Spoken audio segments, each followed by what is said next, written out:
முக்கிய செய்தி 2026ஆம் ஆண்டுக்கான பொறியியல் படிப்புக்கான மாணவர்களுக்கான ரேங்க் பட்டியல் என்னும் தரவரிசை பட்டியலை உயர்கல்வித்துறை அமைச்சர் விஸ்வநாதன் வெளியிட்டார். இந்த பட்டியலின்படி யாருக்கு எந்த கல்லூரியில் எந்த படிப்பு கிடைக்கும் என்பதுடன் கட் ஆஃப் மதிப்பெண்களில் தடாலடி மாற்றம் ஏற்படும் என்று கல்வியாளர்கள் தெரிவிக்கின்றனர். இது தொடர்பாக பிரபல கல்வி வழிகாட்டுநர் அஸ்வின் சத்தியம் தொலைக்காட்சிக்கு அளித்த பிரத்யேக பேட்டியை பார்ப்போம்.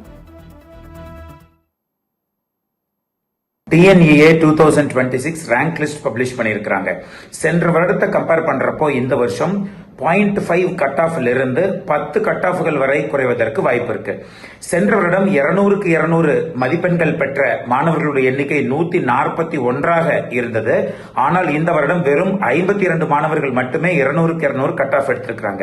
இது சென்ற வருடத்தை வரை 89 மாணவர்கள் குறைவாக இருப்பதாக நாம் பார்க்கிறோம். அது மட்டும் இல்லாம 195 என்று வரும் பொழுது சென்ற வருடத்தை கம்பேர் பண்றப்போ இந்த வருஷம் 3 கட் ஆஃப்கள் குறைந்திருக்கிறது. அதாவது சென்ற வருடம் 195க்கு மேலே 10,206 மாணவர்கள் இருந்த நிலையிலே இந்த வருஷம் சுமார் 5,664 மாணவர்கள் குறைவாக வெறும் 4,542 மாணவர்கள் மட்டுமே தான் 195க்கு மேல வாங்கியிருக்கிறாங்க. இதே 190 என்று வரும் பொழுது சென்ற வருடத்தை விட இந்த வருஷம் 5 கட் ஆஃப் குறை போகிறது. அதாவது சென்ற வருடம் 190க்கு எந்த கல்லூரியில எந்த சீட் கிடைத்ததோ அதே கல்லூரியில அதே சீட் வேண்டும் என்றால் இந்த வருஷம் 185 கட் ஆஃப் வைத்திருந்தாலே போதுமானது. இந்த இடத்தை பொறுத்த வரைக்கும் சென்ற வருடத்தை கம்பேர் பண்றப்போ இந்த வருஷம் 11,672 மாணவர்கள் குறைவா இருக்கிறாங்க இந்த கட் ஆஃப் என்று வரும் பொழுது. இதே 185 என்று வரும் பொழுது, அதாவது சார் லாஸ்ட் இயர் 185 என்றால் இந்த வருஷம் 178.50 சுமார் 6.5 கட் ஆஃப் குறைந்திருக்கிறது. அதே போல 180 என்று வரும் பொழுது 7.5 கட் ஆஃப் குறைந்திருக்கிறது. அதாவது 180க்கு சென்ற வருடத்தில் எந்த கல்லூரியில எந்த சீட் கிடைத்ததோ அதே கல்லூரியில அதே சீட் என்பது 172.50 இருந்தாலே கிடைப்பதற்கு வாய்ப்புகள் இந்த வருஷம் அதிகமாக இருக்கிறது. அது மட்டும் இல்லாமல் 175 என்று வரும் பொழுது 8.5 கட் ஆஃப், அதாவது 166.5க்கு சென்ற வருடம் 175க்கு கிடைச்ச சீட் கிடைக்கிறதுக்கு போகிறது. அதே போல 170 என்று வரும் பொழுது 161 என்பது இந்த வருஷ கட் ஆஃப் ஆக இருக்கிறது. அதாவது 9 கட் ஆஃப் இந்த வருஷம் குறையும் என்று எதிர்பார்க்கப்படுகிறது. அது மட்டுமல்லாமல் 160 என்று வரும் பொழுது 10 கட் ஆஃப்கள் குறைந்து 150க்கு இந்த வருஷம் சீட் கிடைக்கிறது.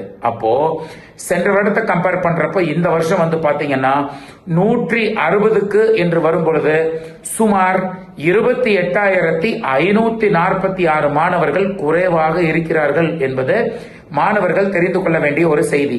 இதன் மூலமாக நம் மாணவர்களுக்கு என்ன சொல்ல விருப்பப்படுறோம் அப்படின்னா, இந்த வருஷம் நாம் நல்லா தான் படிச்சோம், கட் ஆஃப் குறைந்து போய்விட்டதே என்று நினைக்கக்கூடிய மாணவர்களுக்கு இந்த வருடம் அவர்கள் நினைப்பதை போலவே நல்ல கல்லூரிகள் கிடைப்பதற்கு வாய்ப்புகள் இருக்கிறது. ஏனென்றால் சுமார் 0.5 இருந்து கொஞ்சம் குறைய 10 கட் ஆஃப்கள் வரை குறைவதனால் மாணவர்கள் கொஞ்சம் நீங்கள் பயப்படாமல் நல்ல கல்லூரிகள் கிடைப்பதற்கான வாய்ப்பு இருப்பதால் கொஞ்சம் ரிலாக்ஸ்டா நீங்க இருக்கலாம். அது மட்டும் இல்லாமல் மாணவர்களை பொறுத்த வரைக்கும் நல்லபடியா சாய்ஸ் ஃபில் செய்ய வேண்டும். ஏனென்றால் சென்ற வருடம் 190க்கு மேல கட் ஆஃப் எடுத்த மாணவர்களே ரேங்க் படி மொத்தம் 400 கல்லூரிகள் இருந்தால் அதுல டாப் 50 கல்லூரிகளை சேர்ந்திருந்தா கூட ஓகே. ஆனால் 50 ரேங்குகளுக்கு கீழே இருக்கக்கூடிய கல்லூரிகளில் மட்டுமே நிறைய மாணவர்கள் 190 எடுத்து சேர்ந்த பொழுது சரியான முறையில் சாய்ஸ் ஃபில்லிங் மாணவர்கள் செய்யவில்லை என்பதைத்தான் அது காட்டுகிறது. அதனால மார்க் வாங்குவதை காட்டிலும் சாய்ஸ் ஃபில்லிங் என்பது